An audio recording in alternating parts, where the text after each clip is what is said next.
Okay, നമുക്ക് നമ്മുടെ അനാലിസിസിലേക്ക് വരാം. നമ്മളുടെ ഇൻഡെക്സുകൾ ഇങ്ങനെയാണ് റിയാക്ട് ചെയ്തേക്കുന്നത്. കറക്റ്റ് നമ്മളുടെ സപ്പോർട്ട് ആൻഡ് റെസിസ്റ്റൻസ് അതുപോലെ തന്നെ മെയിൻറ്റെയിൻ ചെയ്തിട്ടുണ്ട്. ബാങ്ക് നിഫ്റ്റി അതിൻ്റെ സപ്പോർട്ട് എടുക്കുന്നുണ്ട്, നല്ല രീതിയിൽ സപ്പോർട്ട് എടുത്ത് അവിടെ തന്നെ സസ്റ്റെയിൻ ചെയ്യുകയാണ്. ലാസ്റ്റ് ടൈമിൽ ഒരു സി ട്രെൻഡ് ഉണ്ടായിട്ടുണ്ട് അല്ലേ. ബാക്കിയുള്ള നിഫ്റ്റി 50 അതുപോലെ തന്നെ നമ്മളുടെ ഫ്യൂച്ചർ കറക്റ്റ് ലാസ്റ്റ് ടൈമിൽ അതിൻ്റെ മുകളിലത്തെ ബോൾ ലൈൻ പോയി ടച്ച് ചെയ്ത് നിൽക്കുകയാണ് ചെയ്തേക്കുന്നത്. ഓക്കെ, ഇപ്പോൾ നിഫ്റ്റി ഒരു കൺസോൾട്ടേഷനാണ് കാണിച്ചത് ഇന്ന്. പക്ഷേ നല്ല രീതിയിൽ കൺസോൾട്ടേറ്റ് ചെയ്യും എന്നുള്ളത് നമ്മളുടെ സ്ട്രൈക്കുകൾ നമുക്ക് അതിനുള്ള കാര്യം നമ്മോട് പറഞ്ഞു തന്നിട്ടുണ്ട്. ഓക്കെ, നോക്കിക്കോളൂ. ഓക്കെ, നോക്കി നമ്മളുടെ ബാങ്ക് നിഫ്റ്റിയുടെ പി നോക്കിയേ. ബാങ്ക് നിഫ്റ്റിയുടെ പി സെക്കൻഡ് പി, അതായത് നമ്മുടെ മന്ത് എൻഡിൻ്റെ സെക്കൻഡ് പി നോക്കിക്കേ.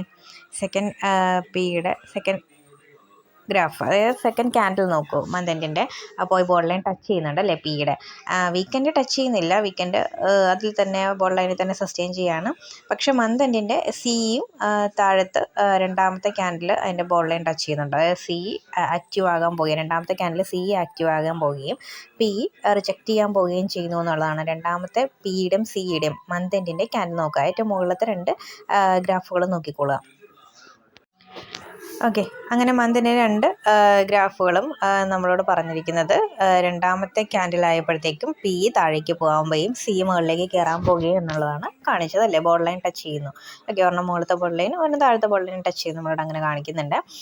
ദെൻ നമ്മളുടെ വീക്കെൻഡ് പിയും സിയും താഴെ വീക്കെൻഡ് പിയുടെ സിയുടെ ഒരു പൊസിഷൻ നോക്കി.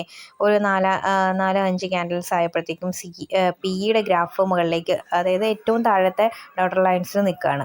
അതേസമയം തന്നെ നമ്മളുടെ സിയുടെ ഗ്രാഫ് മുകളിലത്തെ ഏറ്റവും താഴത്തെ ബോൾ ലൈനിൽ നിൽക്കുകയാണ്. ദെൻ അതിനുശേഷം അതിൻ്റെ അർത്ഥം എന്താണ്, നമുക്കൊരു പി ആക്റ്റീവ് ആകാൻ പോവുകയും സി റിജക്റ്റ് ചെയ്യാൻ താഴത്തേക്ക് പോകാനുള്ള സാധ്യത ഉണ്ടെന്നുള്ളതാണ് കാണിക്കുന്നത്. അതുപോലെ തന്നെ വർക്ക് ചെയ്തു.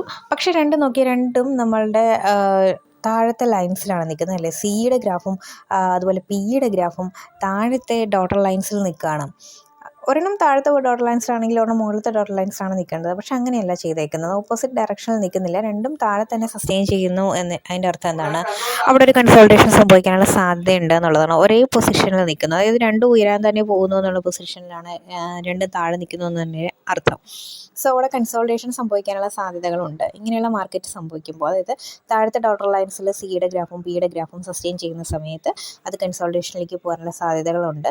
സോ അത് ട്രേഡ് നമ്മൾ അവോയ്ഡ് ചെയ്യുന്നതായിരിക്കും നല്ലത്.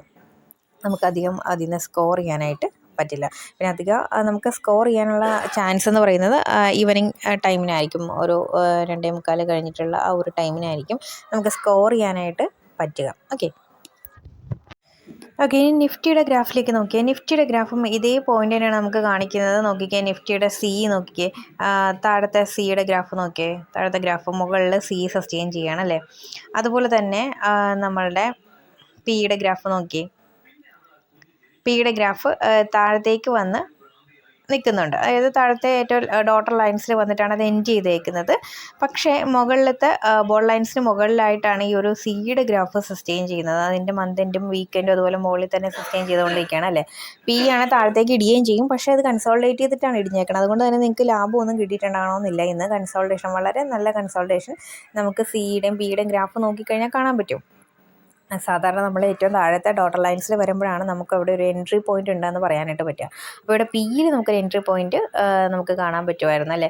നമുക്ക് ഏറ്റവും താഴെ ഒരു 4-ാമത്തേക്ക് ക്യാൻഡിലായപ്പോഴത്തേക്കും പിയുടെ ഗ്രാഫിൽ ഒരു എൻട്രി പോയിന്റ് കിട്ടിയിട്ടുണ്ട്.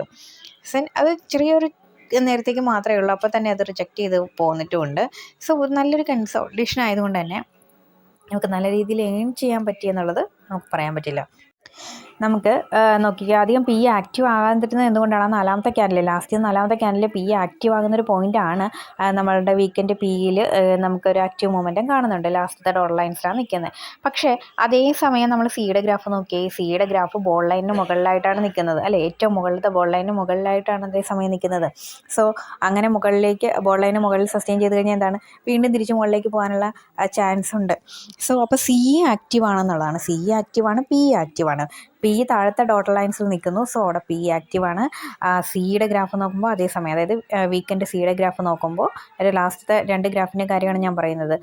ഏറ്റവും ലാസ്റ്റ് സിയുടെ ഗ്രാഫ് നോക്കുമ്പോൾ നാലാമത്തെ ക്യാൻഡിൽ നോക്കി, നാലാമത്തെ മൂന്നാമത്തേക്ക് ക്യാൻഡിൽ നോക്കി, രണ്ടും എവിടെയാണ്? ബോൾ ലൈനിൽ മുകളിൽ നിൽക്കുകയാണ്. സോ ബോൾ ലൈന് താഴെയാണ് നിൽക്കുന്നതെങ്കിൽ താഴത്തേക്ക് പോകാനുള്ള ചാൻസ് ഉണ്ട്, ബോൾ ലൈന് മുകളിലാണെങ്കിൽ മുകളിലേക്ക് പോകാനുള്ള ചാൻസ് ഉണ്ട്. അപ്പോൾ ഇങ്ങനെ സിയും ബി ഒരേ സമയത്ത് ആക്റ്റീവ് ആകുകയാണെങ്കിൽ സോഡ കൺസോൾട്ടേഷൻ ആയിരിക്കും. ട്രേഡിലേക്ക് എൻട്രി ചെയ്യാതിരിക്കാനായിട്ട് ശ്രമിക്കുക.